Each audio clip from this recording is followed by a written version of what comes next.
রাঘবের পরকীয়া প্রেমিকা ছায়ার হাজবেন্ড হুট করে এসে হাজির হয় তার বাড়িতে, আর মুহূর্তের মধ্যেই সে রাঘবের সামনে মৃত্যুবরণ করে।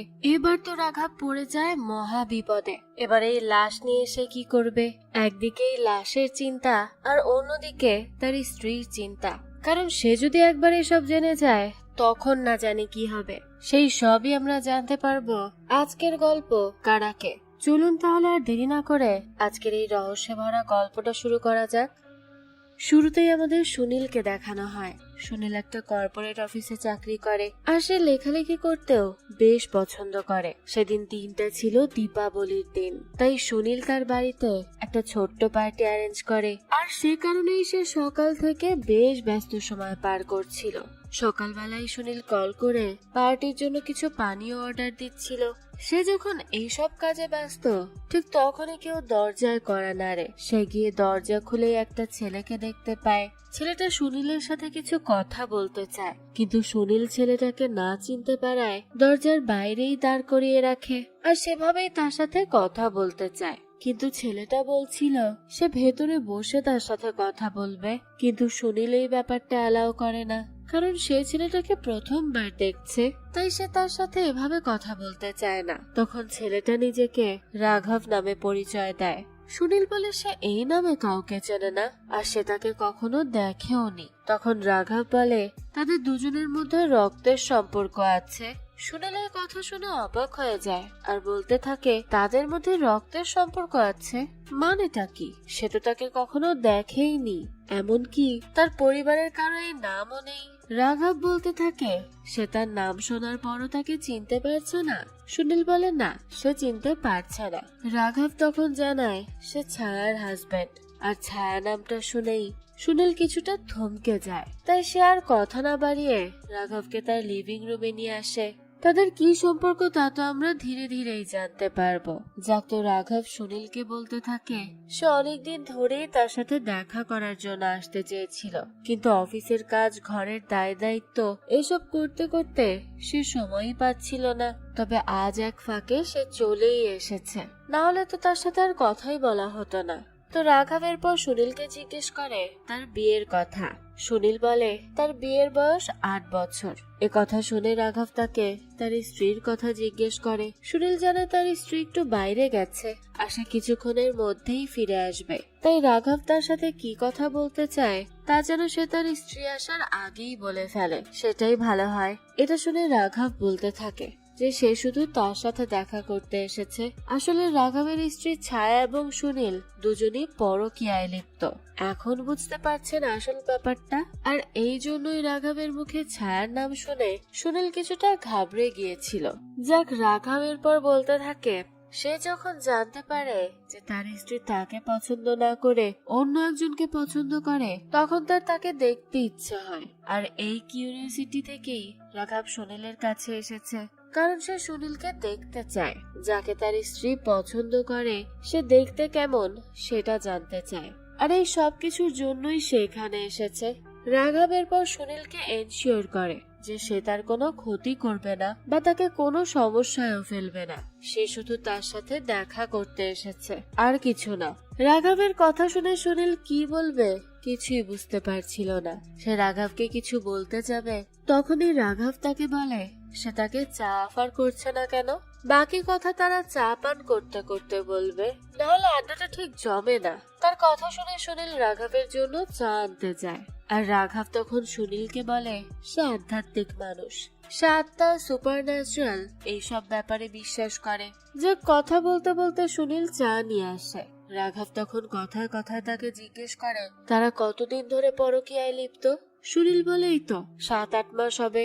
রাঘব তাকে তাদের রিলেশনের সিরিয়াসনেস কবে থেকে এসেছে সেটা জিজ্ঞেস করে। সুনীল জানায় গত 4 মাস ধরে। এই কথা শুনে রাঘব বলতে থাকে তার মানে জুলাই থেকে তাদের রিলেশন সিরিয়াস হয়েছে। অথচ জুলাইয়েই তো সে আর তার স্ত্রী ছায়া একসাথে ছুটি কাটিয়ে এসেছে। এরপর সে বলতে থাকে এরপরও তার স্ত্রী সুনীলের সাথে খুশি আছে, তার সাথে খুশি নেই। তাই সে সুনীলকে জিজ্ঞেস করে তারা কোথায় আর কতবার ইন্টিমেট হয়েছে। এ কথা শুনেই তো সুনীল কিছুটা চুপ করে যায় আর বলে তার স্ত্রী চলে আসবে, তাই তারা এখন এসব কথা না বললেই ভালো হয়। তাই সে রাঘবকে তার অফিসে বা অন্য জায়গায় যেতে বলে যেখানে তারা শান্তিতে কথা বলতে পারবে। রাঘব বলে তারা শান্তিতে কথা বলবে, ঠিক আছে। এই বলেই সে তার ব্যাগ থেকে একটা পিস্তল বের করে। এটা দেখেই তো সুনীল ভীষণ ঘাবড়ে যায়। রাঘব তখন বলে সে ভয় কেন পাচ্ছে, সে তার কোনো ক্ষতি করবে না, কারণ সে তো আর তাকে ঠকায়নি, সে তো তার স্ত্রীকে ঠকাচ্ছে আর ছায়া তাকে ঠকাচ্ছে। তাছাড়া সুনীল তো তার বন্ধুও নয় যে সে তার সাথে বিশ্বাসঘাতকতা করেছে। সুনীল তখন রাঘবের এই সব প্রশ্নগুলো এড়িয়ে যেতে চাইছিল, তাই সে জানায় এখন আর তাদের মধ্যে কিচ্ছু নেই আর তার স্ত্রী চলে আসবে, তাই সে রাঘবকে দ্রুত চলে যেতে বলে। রাঘব তখন বলে তার স্ত্রী এলে সমস্যা কোথায়, সেও তো তার স্ত্রীর পরকীয়ার ব্যাপারে কথা বলতে এসেছে, তার তো সমস্যা হচ্ছে না। সুনীল তখন রাঘবকে আবারও বলে যে তার আর ছায়ার মধ্যে এখন আর কিচ্ছু নেই। রাঘব বলতে থাকে সে জানে যে তাদের মধ্যে এখন আর কিছুই নেই, কিন্তু সে তাকে প্রশ্ন করছে তারা কয়বার ইন্টিমেট হয়েছে আর কোথায় হয়েছে। রাঘবের হাতে পিস্তল থাকায় সুনীল ভীষণ ঘাবড়ে যায় আর বলতে থাকে তারা অফিসে আর মাঝে মধ্যে ট্যুরে গিয়েও ইন্টিমেট হয়েছে। এই কথা শুনে রাঘব আবারও জিজ্ঞেস করে যে তাদের ইন্টিমেট হওয়ার সময় কেমন অনুভূতি হয়েছিল। এই প্রশ্নের উত্তরে সুনীল বলে ভালো অনুভব হয়েছে। এই সব কথা রাঘবকে অনেক কষ্ট দিচ্ছিল। সুনীল তখন রাঘবকে সান্ত্বনা দিয়ে বলে এটা শুধুই শারীরিক সম্পর্ক ছিল, তাদের মধ্যে শুধুই শারীরিক সম্পর্ক হয়েছে আর কিছু নয়, এটা জাস্ট হয়ে গেছে। তার মুখে এই কথা শুনে রাঘব খুব রেগে যায় আর বলে যে তার কাছে শুধুমাত্র এটা একটা শারীরিক সম্পর্ক ছিল, তার স্ত্রী যদি অন্য কারোর সাথে এমন করতো তাহলে সে কি এটা বলতে পারতো? সে কি বুঝতে পারছে না একজন স্বামী হিসেবে তার স্ত্রীর ব্যাপারে এসব কথা শুনতে তার কষ্ট হচ্ছে? সে তার স্ত্রীকে খুব ভালোবাসে, তাই সে তাকে বিয়ে করেছিল আর সে তার স্ত্রীকে এখনো ভালোবাসে, সেখানে সে তার স্ত্রীকে নিয়ে এসব করেছে। এসব বলতে না বলতেই রাঘব নিজেকে গুলি করে দেয় আর সাথে সাথে তার মৃত্যু হয়। আর এজন্যই হয়তো সে তখন সুনীলকে বলেছিল তার সাথে সুনীলের রক্তের সম্পর্ক। কিন্তু সুনীল তো বুঝেই উঠতে পারেনি যে রাঘব নিজেই নিজেকে মেরে ফেলবে আর এখানে রক্তারক্তি কাণ্ড ঘটবে। রাঘবের আকস্মিক মৃত্যুতে সুনীল একেবারে হতভম্ব হয়ে যায়। সে তো কখনো ভাবতেই পারেনি রাঘব এরকম একটা স্টেপ নিবে, কিন্তু যা হয়ে গেছে তা তো হয়ে গেছে। এখন সেই লাশ কি করবে এটা ভেবেই সুনীল উত্তেজিত হয়ে পড়ে আর রাঘবের মৃত শরীরে লাথি মারে, কারণ রাঘব এতক্ষণ জীবিত থেকেও তার জন্য বিপদ ডেকে আনছিল। তার স্ত্রীর কাছে ধরা পড়ে যেতে নিয়েছিল সে, আর এখন মরে গিয়েও তাকে সে আরো বড় বিপদে ফেলে রেখে গেছে। এদিকে সুনীলের স্ত্রী মালতী আসারও সময় হয়ে গেছে, তাছাড়া বিকেল হতেই অতিথিরা চলে আসবে, তাই সে কি করবে ভেবে না পেয়ে রাঘবের লাশকে টেনে ড্রয়িং রুম থেকে তার বেডরুমে নিয়ে যায়। এরপর সে রক্তের দাগ পরিষ্কার করতে থাকে, কিন্তু সেই সময় কলিং বেল বেজে ওঠে আর এতেই তো সে ভীষণ ভয় পেয়ে যায়। কিন্তু অনেকক্ষণ দরজা না খোলায় এক্সট্রা চাবি দিয়ে দরজা খুলে তার স্ত্রী মালতী ঘরের ভেতর প্রবেশ করে। মালতীকে দেখেই সুনীল চুপচাপ এক কোনায় দাঁড়িয়ে থাকে আর মালতী তখন তাকে বাড়ি ফিরতে দেরি হওয়ার কারণ বলতে শুরু করে। সে জানায় সবার আগে তার ফুল কিনতে দেরি হয়েছে, এরপর তার গাড়ি নন পার্কিং এরিয়াতে থাকায় পুলিশ নিয়ে গিয়েছিল। কিন্তু সুনীল তার কথাগুলো শুনেও চুপ করে ফ্যাকাশে মুখ করে দাঁড়িয়ে থাকে। এটা আবার মালতী খেয়াল করে, তাই সে তাকে জিজ্ঞেস করে তার কি হয়েছে। তখন সুনীল তাকে বলে সে তাকে অনেক বেশি ভালোবাসে আর মালতী কি তাকে বিশ্বাস করে না। তখন মালতী বলে সেও তাকে ভালোবাসে আর সে তাকে বিশ্বাসও করে, কিন্তু কি হয়েছে, সে হঠাৎ এসব কথা বলছে কেন? সুনীল বলে একটা গন্ডগোল হয়ে গেছে, কিন্তু মালতীকে কথা দিতে হবে সে শুনে আটকে উঠবে না বা চিৎকারও করবে না। মালতী বলে ঠিক আছে, সে স্বাভাবিক থাকবে, কিন্তু কি গন্ডগোল হয়েছে? তার প্রশ্নের উত্তরে সুনীল তাদের বেডরুমের দরজা খুলে দেয় যেখানে রাঘবের লাশ পড়ে আছে। আর রাঘবের লাশ দেখেই তো মালতী ভীষণ ভয় পেয়ে যায় আর সুনীলকে জিজ্ঞেস করে একটা লাশ এখানে কি করে এলো আর এই লোকটাই বাকে। সত্যি বললে তো মালতী তাকে ছেড়ে চলে যাবে, তাই সুনীল তাকে মিথ্যা বলে যে লাশটা তার অফিসের একজন কর্মী আনন্দের, যাকে সে গত সপ্তাহে কাজ থেকে ছাঁটাই করে দিয়েছে আর সে কারণেই আছে তার বাড়িতে এসে ডিপ্রেশনে পড়ে নিজেকে শেষ করে দিয়েছে। মালতী এসব শুনে বলে আনন্দ ডিপ্রেশনে ছিল, তাহলে সে কেন তাকে ছাঁটাই করেছে? সুনীল বলে আনন্দ ছাঁটাই হওয়ার পর ডিপ্রেশনে পড়ে এই কাজ করেছে, আর সে তো ভয় পেয়ে গিয়েছিল কারণ আনন্দ যদি তাকে গুলি করে দিত। মালতী বলে সে তাকে সত্যি বলছে তো, সে আনন্দকে খুন করেনি তো। সুনীল জানায় সে কেন আনন্দকে খুন করতে যাবে। মালতী তখন আনন্দের লাশ বেডরুমে থাকার কারণ জানতে চায়। সুনীল বলে সে বেডরুমে মারা যায়নি, সে লাশটা ড্রয়িং রুম থেকে সেখানে টেনে এনেছিল। এসব শুনে মালতী পুলিশে খবর দিতে বলে, কিন্তু সুনীল তাকে বাধা দেয় আর বলে কেউ তাদের বিশ্বাস করবে না, তারা ফেঁসে যাবে, কারণ একজন লোক তাদের বাড়িতে এসে মারা গেছে, এটা কেউ বিশ্বাস করবে না, তাদেরকেই ধরে নিয়ে যাবে পুলিশ, তাই সেই রিস্ক নিতে পারবে না। তারা কি করবে কিছুই বুঝতে পারছিল না। আর এর মধ্যেই কলিং বেল বেজে ওঠে। দরজার বাইরে থেকে মালতীর বোন পারো, বান্ধবী আলকা আর তার বোনের ছেলে তাকে ডাকতে থাকে। মালতী তখন ভীষণ ভয়ে ভয়ে দরজা খোলে। পারোরা তখন ড্রয়িং রুমে গিয়ে বসে, যে জন্য তারা রক্তের দাগ দেখতে পায় না। এদিকে সুনীল তার বেডরুমে বসে থাকে। আলকা মালতীর সাথে বিভিন্ন কথা বলতে থাকলেও মালতীর লাশের ব্যাপারটা নিয়ে হঠাৎই অন্য মনস্ক হয়ে যায়। তখন পারো সুনীলের ব্যাপারে জিজ্ঞেস করে। মালতী সুনীলের কাছে যায় আর সুনীল একটা চাদর মুড়ি দিয়ে বাইরে আসে। মালতী তখন আলকাদের বলে সুনীলের শরীর খারাপ লাগছে, তাই সে চাদর মুড়ি দিয়ে রয়েছে।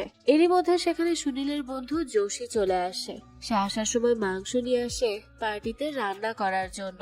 আলকা যোশীকে তখন সুনীলের অসুস্থতার কথা জানায়। সে এটাও বলে যে সুনীল যেহেতু অসুস্থ তাই সে পার্টি ক্যান্সেল করার কথা বলছে, কিন্তু যোশী পার্টি ক্যান্সেল করতে রাজি হয় না, কারণ তারা সবাই একসাথে আনন্দ করবে। যেহেতু তারা সবাই নিজ নিজ কাজ নিয়ে ব্যস্ত থাকে, সেহেতু দীপাবলির এই ছুটিতে আজ তারা সবাই একসাথে কাজ করবে আর অনেক আনন্দও করবে। সবচেয়ে বড় কথা, তারা ড্রয়িং রুমে বসে থেকেও রক্তের দাগ দেখেনি, কারণ দেয়ালে লেগে থাকা রক্তের দাগগুলো মালতী একটা পেইন্টিং দিয়ে ঢেকে রাখে। আর সোফায় পড়ে থাকা রাঘবের ব্যাগটা সে আস্তে করে সরিয়ে রুমে নিয়ে চলে যায়, যাতে করে কেউ সেই ব্যাগটা নিয়ে আর প্রশ্ন করতে না পারে। এরপর তারা সবাই পার্টির জন্য তৈরি হচ্ছিল। তখন মালতী কথায় কথায় আলকাকে বলে তার এক বন্ধু পুলিশ ডিআইজি না। আলকা জানায় হ্যাঁ আছে তো তার এরকম একজন বন্ধু।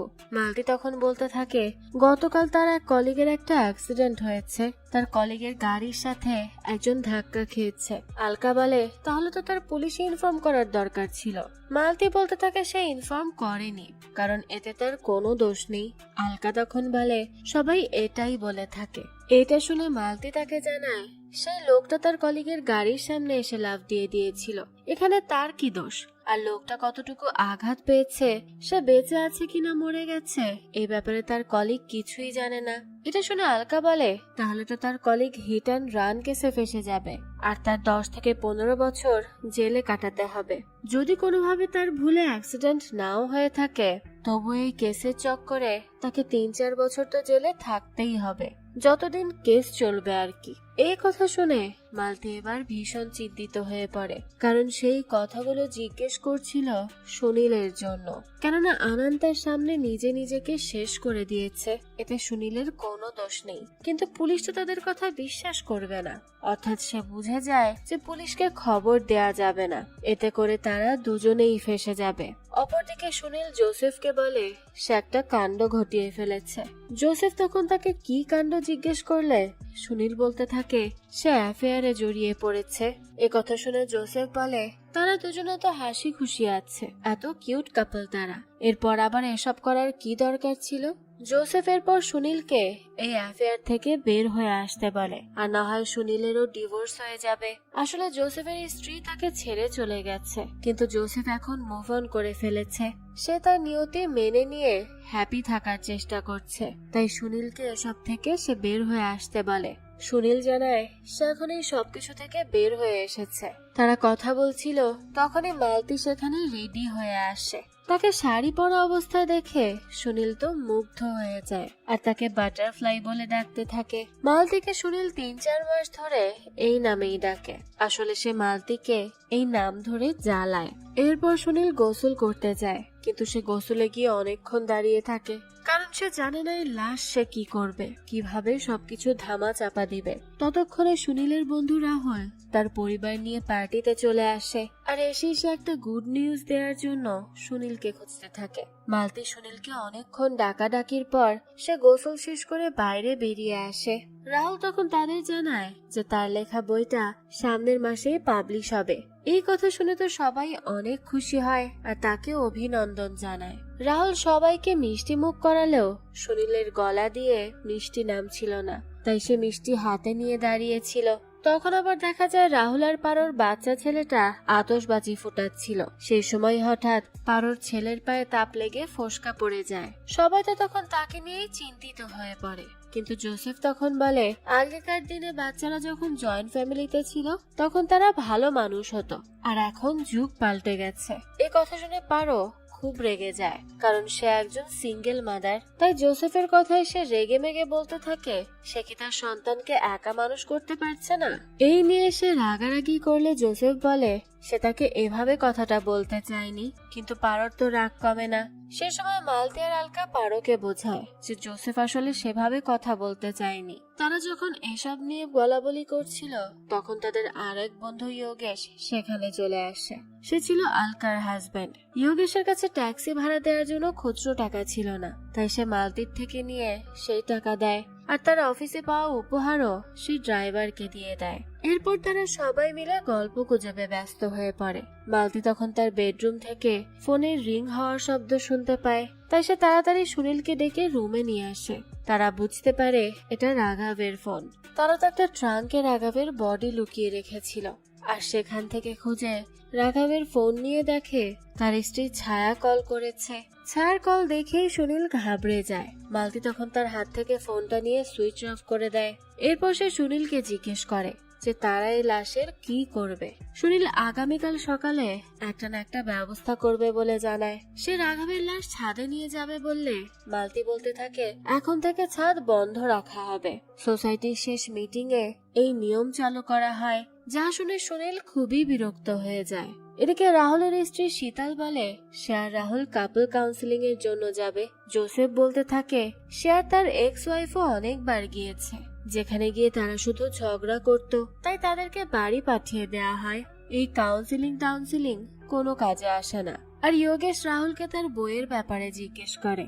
রাহুল জানায় তার বইটা নতুন একটা পাবলিকেশন কোম্পানি থেকে পাবলিশ হবে, আর প্রথমে তারা 3000 বই ছাপাবে। যোগেশ বলে শুধুমাত্র 3000 বই, এটা তো খুবই কম, তার উচিত আরো বেশি বই বের করা। রাহুল তখন বলে প্রথমবার তো তাই 3000, আর তার বই 300 থেকে 400 টাকায় বিক্রি হবে। তখন যোগেশ তাকে বলে শুধুমাত্র 300-400 টাকা?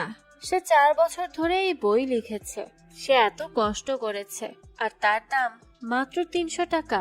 তাই সে রাহুলকে একটা বুদ্ধি দেয়। সে রাহুলকে 9 লক্ষ টাকা জোগাড় করে তার বইয়ের সবগুলো কপি কিনে ফেলতে বলে, যে যেন পাবলিশার্স কোম্পানিটা ভাববে সে তো অনেক ভালো বই লেখে, তাই তারা তাকে দিয়ে আর একটা বই লেখাবে, আর এভাবেই সে কোটিপতি হয়ে যাবে। তার এই আইডিয়া শুনে রাহুল সাথে সাথে হেসে ফেলে আর বলে তার এত কিছুর প্রয়োজন নেই, বই ধীরে ধীরে বিক্রি হোক, সমস্যা নেই। এখন না হলেও সে মারা যাওয়ার পর বিক্রি হলেও কোনো সমস্যা নেই, কিন্তু সে এভাবে তার নাম করতে চায় না। রাহুলের এসব কথা শুনে যোগেশ খুব হাসতে থাকে। তার এসব নীতিবান কথাবার্তা তার কাছে হাস্যকর বলে মনে হয়। যাক, এরপর রাহুলকে সে তার বইয়ের ব্যাপারে জিজ্ঞেস করে। রাহুল জানায় সেই বই তাদের নিয়েই লিখেছে, আর এই বইয়ে যোগেশের মতো একটা ক্যারেক্টারও আছে। যোগেশ তখন তাকে প্লট টুইস্ট নিয়ে বলতে বলে। রাহুল বলে এই গল্পে যোগেশের চরিত্রের নাম আনন্দ, আর বইটা আনন্দকে নিয়েই লেখা, যে খুব আধ্যাত্মিক চিন্তা ভাবনা করে। সে বুঝতে পারে কেউই স্থায়ী নয়, আর তারা চারপাশে যা কিছু দেখছে তা সব সত্যি নয়। তার কাছের মানুষও তার সাথে অভিনয় করছে, তাই সে আত্মহনন করে নেয়। আসলে এই গল্পটা অনেকটাই বাস্তব জীবনের রাঘবের সাথে মিলে যায়, যাকে তার স্ত্রী ধোঁকা দিয়েছে। আর সে যখন বুঝতে পারে এই পৃথিবীর সবকিছুই অভিনয়, তখন সেও আত্মহনন করে। যাক, তো রাহুলের মুখে বইয়ের ব্যাপারে জানতে পেরে যোগেশ বলে সে তো নাম কামিয়েছে, টাকা কামিয়েছে, তাহলে তার ক্যারেক্টার কেন আনন্দ? আর সে কেন মরে যাবে? সে মরবে না, সে রাহুলের উপর কেস করে দিবে, সেই বইয়ের উপর কেস করবে। এসব শুনে রাহুল তখন তাকে বোঝানোর চেষ্টা করে যে আরে এটা তো শুধুমাত্র একটা গল্প, সে কেন এই ব্যাপারটা এতটা গভীরভাবে ভাবছে। তখন যোগেশ বলে সে কেস করে বইটা ব্যান করে দিবে, এরপর 2 মাস পর কেস ফেরত নিয়ে বইটা আবারও বিক্রি করবে, আর এটা করলেই মানুষ তখন হুমড়ি খেয়ে পড়বে এই বইয়ে কি লেখা আছে সেটা জানার জন্য। আর রাহুলও তাড়াতাড়ি বই বিক্রি করে রেকর্ড করে ফেলবে, তার ইনকামও অনেক ভালো হবে। তার এই আইডিয়া শুনে রাহুল তো খুব হাসতে থাকে আর তাকে এসব উদ্ভট আইডিয়া দিতে বারণ করে, কারণ সে এসবের কিছুই করবে না। অপরদিকে জোসেফকে দেখা যায়, সে তার এক বিদেশি ফ্রেন্ড ফ্রান্সিস ম্যারিকেও সুনীলের বাড়িতে নিয়ে আসে দীপাবলির পার্টি উদযাপন করতে। ম্যারি যেহেতু আগে কখনো এমন কোন অনুষ্ঠানে আসেনি আর ভারতের পরিবার নিয়েও সে তেমন কিছুই জানতো না, তাই সে তার জুতা পরেই ভিতরে প্রবেশ করে। কিন্তু তখনই জোসেফ তাকে আটকায় আর তাকে জুতো খুলতে বলে। সেও তখন টেবিলে হাত দিয়ে ঝুঁকে জুতা খোলার চেষ্টা করে, আর তখনই তার হাত লেগে একটা ফ্লাওয়ার ভাস মাটিতে পড়ে যায় আর সাথে সাথে সেটা ভেঙে যায়। আর এই ফ্লাওয়ার ভাসটা মালতির অনেক প্রিয় ছিল, তাই সেটা ভেঙে যাওয়াতে সে অনেক কষ্ট পায়, কিন্তু সে কিছু বলতেও পারে না। আবার অন্যদিকে মনে মনে ভাবতে থাকে দীপাবলির দিনটাই তার জন্য খারাপ যাচ্ছে। এদিকে ম্যারি বারবার সবার কাছে ক্ষমা চাচ্ছিল ফ্লাওয়ার ভাসটা ভেঙে ফেলার জন্য, কারণ সে এগুলো ইচ্ছে করে করেনি। তখন সবাই তাকে হালকা করে আর সান্ত্বনা দিয়ে বলে এসব হতেই পারে, কোনো ব্যাপার না, তাকে নিয়ে এত প্যারা খেতে হবে না। এ কথা শুনে ম্যারিও তখন একটু স্বস্তি পায়। তখন কথায় কথায় যোগেশ ম্যারিকে জিজ্ঞেস করে যে তার দেশ ফ্রান্সে দেখা হলেই একে অপরকে চুমু দেয়, এটা কেন করে। ম্যারি বলে সে নিজেও এটা জানে না, কখনো 2-3 বার গালে চুমু দেয় তারা, এটা হয়তো তাদের সখ্যতা বোঝানোর জন্যই দেয়, এটা এমন কোনো বড় ব্যাপার না, জাস্ট একটা কালচার। এদিকে দেখা যায় দেখতে দেখতে সুনীলের বাড়িতে তার বাকি অতিথিরা চলে আসে, তার বন্ধু, কাজিন, অফিসের কলিগ সবাই। কিন্তু অফিসের কলিগদের সাথে ছায়াও সেখানে এসেছিল। তাকে দেখেই তো সুনীল আজ ঘাবড়ে যায়, কারণ একই তাদের দুজনের মধ্যে অ্যাফেয়ার চলছিল। তার উপর আবার রাঘব তার বাড়িতেই আত্মহনন করেছে, যার লাশ সে অলরেডি লুকিয়েও রেখেছে, তাও আবার তার বেডরুমে। এই সব কিছু নিয়ে সুনীল অনেক বেশি চিন্তায় পড়ে যায়, সে কি করবে বুঝে উঠতে পারছিল না। এদিকে পার্টিতে তো এসব ব্যাপারে কেউ কিছুই জানতো না, তাই সবাই মনের সুখে গল্প করতে থাকে। আর ম্যারি তখন জোসেফকে বলে তার কাছে একটুও ভালো লাগছে না, তার মধ্যে একটা নেগেটিভ ভাইব আসছে, তাই সেই পার্টি থেকে চলে যেতে চায়, এখানে আর বেশিক্ষণ থাকতে চায় না। কিন্তু জোসেফ তখন তাকে চিন্তা করতে বারণ করে আর বলে তার এমন নেগেটিভ ভাইব লাগছে কারণ তার হাত লেগে ফ্লাওয়ার ভাসটা ভেঙে গেছে, এই কারণে হয়তো। এসব নিয়ে তাকে খুব একটা চিন্তা করতে হবে না, আর এটা কোনো ব্যাপার না, এমনটা তো যে কোনো সময় হতে পারে আর যে কারো দ্বারাই হতে পারে, তাই সে যেন চিন্তা না করে। ওদিকে ছায়া সুনীলের সাথে কথা বলার সুযোগ খুঁজছিল, তাই সে বেলকনিতে গিয়ে দাঁড়ায়। সেই সময় সবার চোখের আড়ালে সুনীলও সেখানে যায়। সে ছায়াকে পার্টিতে আসার জন্য অনেক কথা শোনায় আর তাকে এক্ষুনি বাড়ি ফিরে যেতে বলে, কিন্তু ছায়া তখন বলে সে তো ভালোই আছে, পার্টি করছে, কোনো সমস্যা তো সে এখানে দেখতে পারছে না, তাই সে যাবে না। কিন্তু সুনীল তো তার কোনো কথাই শুনতে চাইছিল না, কারণ তার স্ত্রী মালতি যদি একবার তাদের কথা শুনে ফেলে তখন তারা দুজনেই ধরা পড়ে যাবে, আর সেই সময় না জানি কি কাণ্ড ঘটবে। তবে দেখা যায় ছায়ার তো কিছুই যায় আসে না, কারণ তার স্বামী রাঘব সবকিছু জেনে গেছে। এই কথা শুনে সুনীল এমন একটা ভাব ধরে যেন সে রাঘবের নাম এই প্রথমবার শুনেছে, তাই সে ছায়াকে জিজ্ঞেস করে তাদের সম্পর্কের কথা জানার পর তার স্বামী রাঘব কি বলেছে।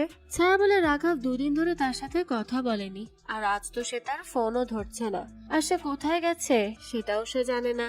সুনীল এরপর ছায়াকে বলে আজ দীপাবলির দিন, রাঘব নিশ্চয়ই বাড়ি ফিরে আসবে, তাই সে তাকে বাড়ি ফিরে যেতে বলে আর তার স্বামীকে সময় দিতে বলে। কিন্তু ছায়া এসব কথা শুনে খুব রেগে যায়, আর তখনই সেখানে রাহুল, জোসেফ আর যোগেশ চলে আসে, তাই ছায়া চুপচাপ সেখান থেকে চলে যায়। তবে যাওয়ার আগে সে সুনীলকে একটা চিঠি দেয়, যেটা রাঘব বাড়ি থেকে বের হওয়ার আগে রেখে গিয়েছিল। ছায়া সেখান থেকে জোসেফের সাথে কথা না বলে চলে গেলে জোসেফ সুনীলকে বলে সে কেন ছায়াকে তার সাথে পরিচয় করিয়ে দিচ্ছে না, সমস্যা কি।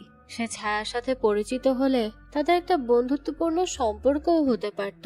তার কথাও সুনীল খুবই বিরক্ত হয়ে যায়। এমনিতেই সে খুব যন্ত্রণার মধ্যে আছে, তার উপর তার এসব ভালো লাগছে না। তাই সে বলতে থাকে ছায়া বিবাহিত আর তারা স্বামী স্ত্রী একসাথে অনেক সুখে আছে, তাই তার ছায়ার সাথে বন্ধুত্ব করতে হবে না। অপরদিকে মালতীর এক দূর সম্পর্কের চাচা চাচি তাদের বাড়িতে আসে, যাদের আসার কথা কেউ জানতো না, কারণ তার চাচা তাকে সারপ্রাইজ দেওয়ার জন্য আগে থেকে কিচ্ছু জানায়নি। তো তারা আসায় সুনীল আর মালতী দুজনেই খুশি হয় ঠিকই, কিন্তু একই সাথে তারা আরো বেশি অস্বস্তিতে পড়ে যায়, কারণ তাদের ফ্ল্যাটে মানুষ যত বাড়বে তাদের জন্য তত বেশি ঝামেলা হবে লাশ নিয়ে। এরপর সবাই নিজ নিজ কাজে ব্যস্ত হয়ে পড়ে। ম্যারি সবাইকে কার্ড দিয়ে ম্যাজিক দেখাচ্ছিল, আর সুনীল তখন সবার অগোচরে ওয়াশরুমে গিয়ে রাঘবের লেখা চিঠিটা পড়তে থাকে, যেখানে রাঘব ছায়াকে কোনো দোষ দিচ্ছিল না। সে তো নিজেকেই দোষী মনে করে, কারণ সে একটু বোকা টাইপের। ছায়ার হয়তো এটা ভালো লাগেনি, তাছাড়া সে তার ভালোবাসাও ঠিকভাবে এক্সপ্রেস করতে পারে না, তাই হয়তো ছায়া তার সাথে এমন করেছে। রাঘব এটাও বলে যে সে আর এই মিথ্যা সম্পর্ক রাখতে চায় না, সবকিছুই তো মিথ্যা। ছায়াকে তার সাথে খুশি থাকার মিথ্যা অভিনয় আর করতে হবে না। রাঘবের এই চিঠি পড়ে সুনীল আরো অস্বস্তিতে পড়ে যায়। তার মাথা কিছুতেই কাজ করছিল না, তাই সে কি করবে কোনোভাবেই বুঝতে পারে না। তাই সে বলতে থাকে জোসেফের রান্না করা সব খাবার নষ্ট হয়ে গেছে, এসব বলে সবকিছু সে ডাস্টবিনে ফেলে দেয়। তখন তাদের বিল্ডিং এর ওয়াচম্যান সুনীলের কাছে আসে আর জানায় তার বাড়িতে আসা অতিথিদের মধ্যে একজন তাদের বিল্ডিং এর অন্য একজন লোকের গাড়ি পার্কিং করার জায়গায় গাড়ি রেখে দিয়েছে। সুনীল তখন সবাইকে জিজ্ঞেস করে যে তাদের মধ্যে কে সুইফট মডেলের গাড়ি করে এসেছে, কিন্তু তার অতিথিদের কেউই সেই মডেলের গাড়িতে করে আসেনি। তাই সুনীল ওয়াচম্যানকে অন্য কাউকে ব্যাপারে জিজ্ঞেস করতে বলে, কিন্তু ওয়াচম্যান যা বলে সেটা শুনে সুনীল খুবই ঘাবড়ে যায়, কারণ ওয়াচম্যান সুনীলকে জানায় এই গাড়িটা দুপুরের আগে এসেছে। এই কথা শুনেই তো সুনীল এবার খুব ভালো করে বুঝতে পারে যে দুপুরের আগে তার মানে রাঘবই এখানে এসেছিল, আর এই গাড়িটাও তাহলে রাঘবেরই, যেটা তার বিল্ডিং এ পড়ে আছে। অর্থাৎ এখন তাকে শুধু লাশ লুকানো নিয়ে মাথা ঘামালেই চলবে না, গাড়িটাকেও লুকাতে হবে। তাই সে চুপি চুপি তার বেডরুমে চলে যায় আর ট্রাঙ্কটা খুলে রাঘবের পকেট থেকে গাড়ির চাবিটা নিয়ে নেয়। এরপর সে নিচে গিয়ে গাড়িটাকে অন্য একটা জায়গায় রেখে আসে। গাড়ি রেখে সে তার ফ্ল্যাটে এসে দেখে তার বন্ধুরা বেডরুম থেকে রাঘবের লাশ লুকিয়ে রাখা সেই ট্রাঙ্কটাকে কার্ড খেলার টেবিল হিসেবে ব্যবহার করার জন্য ড্রয়িং রুমে নিয়ে এসেছে।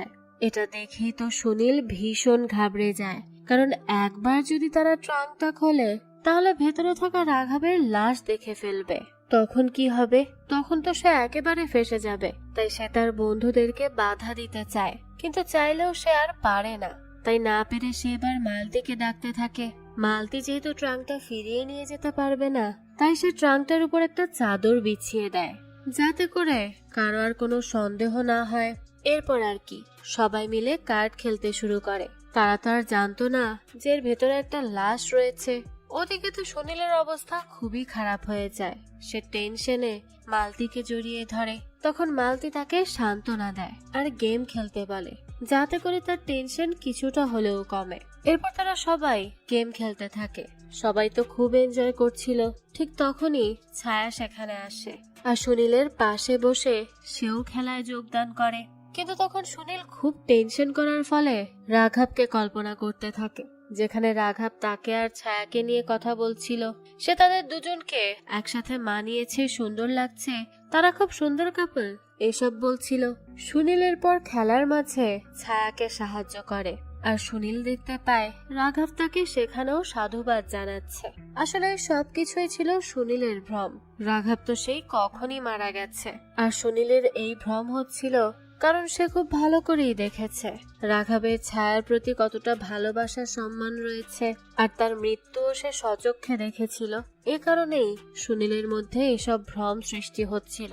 কিন্তু সুনীলের এই সব কিছু খুবই বিরক্ত লাগতে থাকে, তাই সে হঠাৎ চিৎকার করে রাঘবকে চুপ করতে বলে। তার এই অবস্থা দেখে তো সবাই খুব অবাক হয়ে যায়, কারণ সে কাকে চুপ করতে বলছে তারা কেউ তো কিছুই বুঝতে পারে না। তখন সুনীল রাহুলকে বলে সে বারবার শীতলকে ডাকছে, তাই সে তাকে বারণ করছে ভাবে চিৎকার না করতে।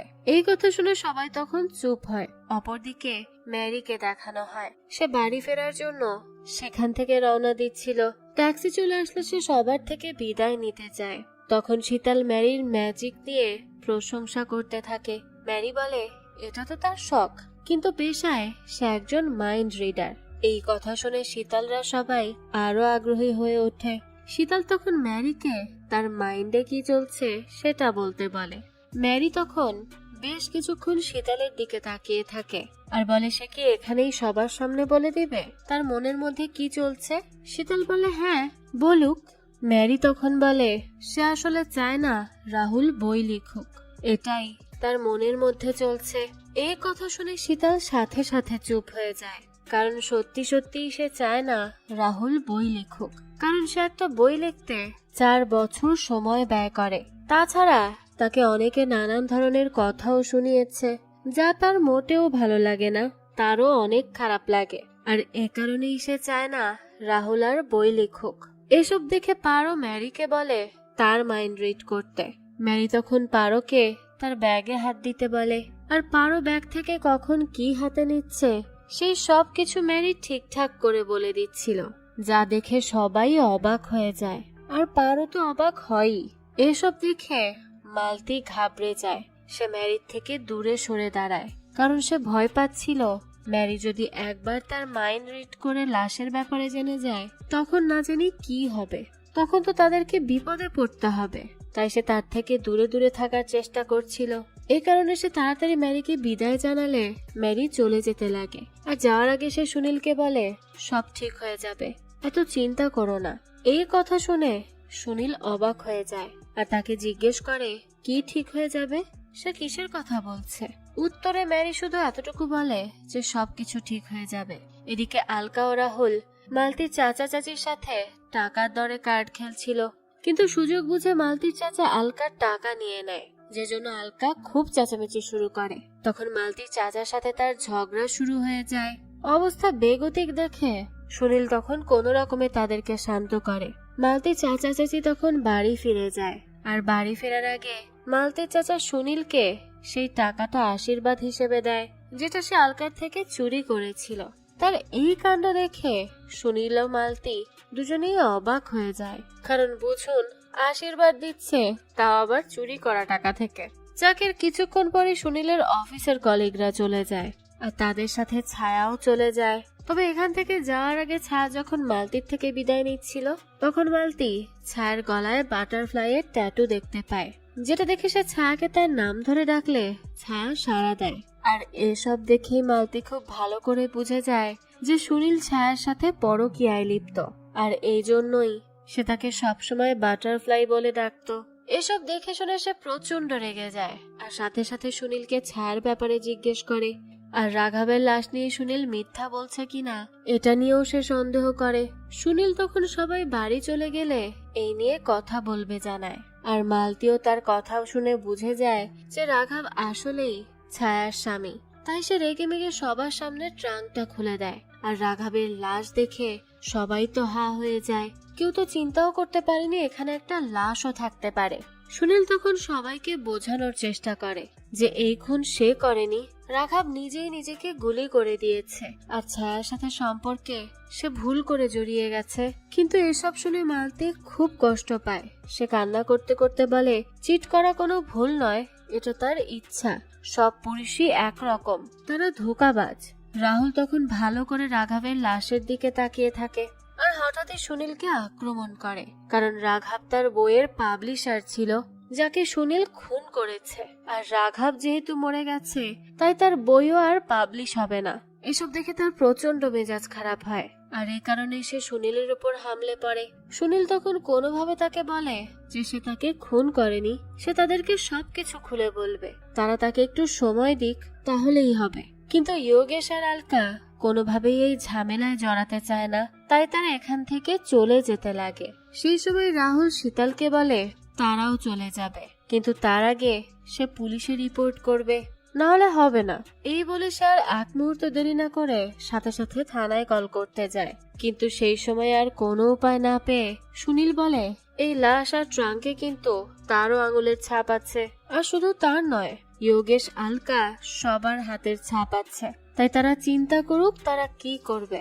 কেননা যদি একবার পুলিশ চলে আসে তাহলে শুধু সে নয়, তারা সবাই ফেঁসে যাবে।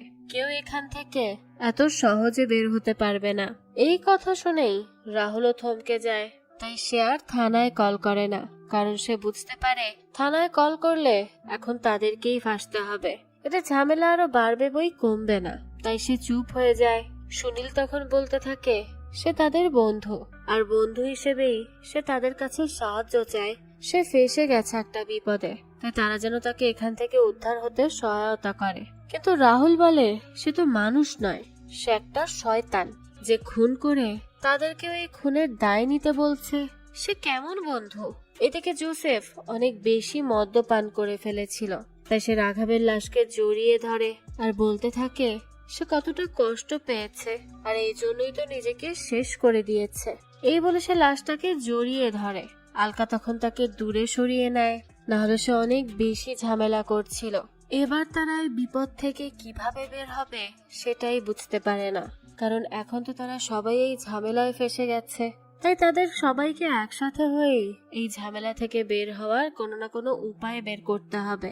সবাইকে এক হয়ে সমস্যার সমাধান করতে হবে। তাই এখন তারা সবাই নিজেদের মধ্যকার মনোমালিন্য ভুলে যায় আর এক হয়ে চেষ্টা করতে থাকে এই বিপদ থেকে বের হওয়ার। তারা এই লাশের কি করবে সেটাই ভাবছিল প্রথমে। ঠিক তখনই রাহুলের ছেলে ভিভিয়ান বলে সে একটা হলিউড মুভি ব্রেকিং ব্যাডে দেখেছিল যে লাশকে অ্যাসিড দিয়ে জ্বালিয়ে দিতে।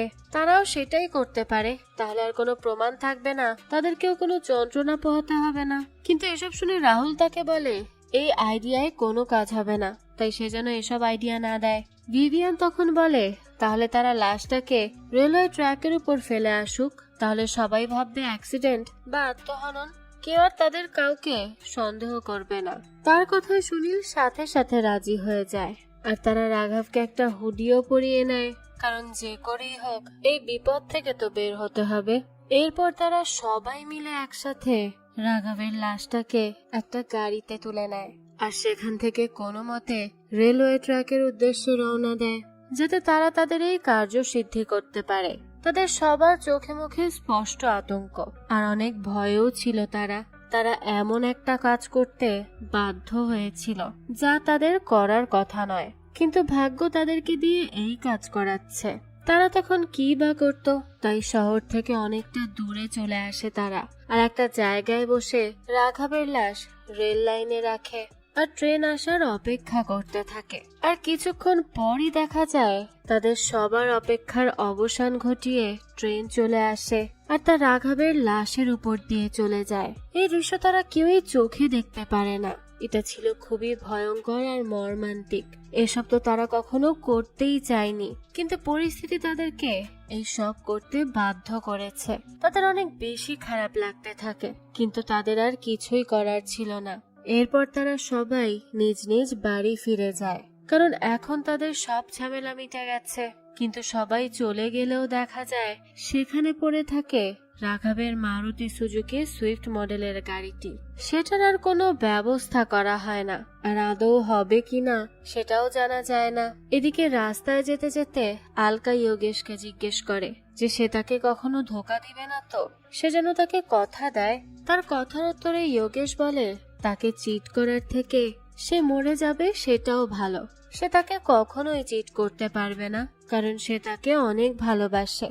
তাই আলকা যেন এসব নিয়ে কখনো চিন্তা না করে, সে সব সময় তার সাথেই আছে। আসলে এই সব কিছু দেখে শুনে আলকারও চিন্তা হচ্ছিল যে যোগেশও না আবার তার সাথে চিট করে বসে। সে খুব একটা বিশ্বাস করে উঠতে পারছিল না, কিন্তু যোগেশ তাকে আশ্বাস দেয় যে সে এমনটা কখনোই করবে না। সে তাকে ভালোবাসে আর সব সময় বাসবে। এদিকে মালতী ও সুনীল বাড়ি ফিরে আসে আর চুপচাপ তাদের ঘর পরিষ্কার করতে থাকে। সুনীল বুঝতে পারে মালতী তার উপর অনেক রেগে আছে আর সে অনেক কষ্টও পেয়েছে, আর যেটা খুবই স্বাভাবিক। কিন্তু সে যা করে ফেলেছে তা তো আর ঠিক করা যাবে না। যা হওয়ার তা তো হয়েই গেছে। আর গতকাল থেকে সে যা ফেস করেছে এই ভেবেই সে নিস্তব্ধ। তাই সে জানালার সামনে এসে বসে আর আকাশের দিকে তাকিয়ে থাকে আর ভাবে, সত্যিই কি চিট করার ফল আর একজন ভোগ করে? রাঘব তো চিট না করেও সে নিজেই নিজেকে শাস্তি দিয়েছে, আর সে চিট করে তার স্ত্রীকে। সে কি এই অ্যাফেয়ারে জড়িয়ে খুব শান্তি পেয়েছে? অর্থাৎ এখন এসে সে বুঝতে পারে সে তার জীবনে কত বড় ভুল করেছে। তাদের সুন্দর একটা সংসার ছিল, কিন্তু লালসার জন্য সেই সুন্দর সংসার ছেড়ে অন্য জায়গায় গিয়েছিল সম্পর্ক করতে, যেই জন্যই জীবন তাকে এত বড় শিক্ষা দিয়ে দিল। আর এই দৃশ্যের সাথে সাথে এই গল্পটাও এখানেই শেষ হয়ে যায়। আসলে একটা পরকীয়া একসাথে অনেকগুলো জীবন শেষ করে দেয়। তাই কোনোদিন ভুল পথে যেতে ইচ্ছে করলেও আগে ভাগেই নিজেকে সামলে নেওয়া ভালো, যাতে করে পরবর্তীতে আপনার সুন্দর জীবনটা নরকে না পরিণত হয়। যাক, এই তো ছিল আজকের গল্প। এই গল্পটা আপনাদের কাছে কেমন লেগেছে সেটা অবশ্যই আমাদেরকে কমেন্ট করে জানাবেন। যদি এতটুকুও ভালো লেগে থাকে তাহলে একটি লাইক দিয়ে যাবেন।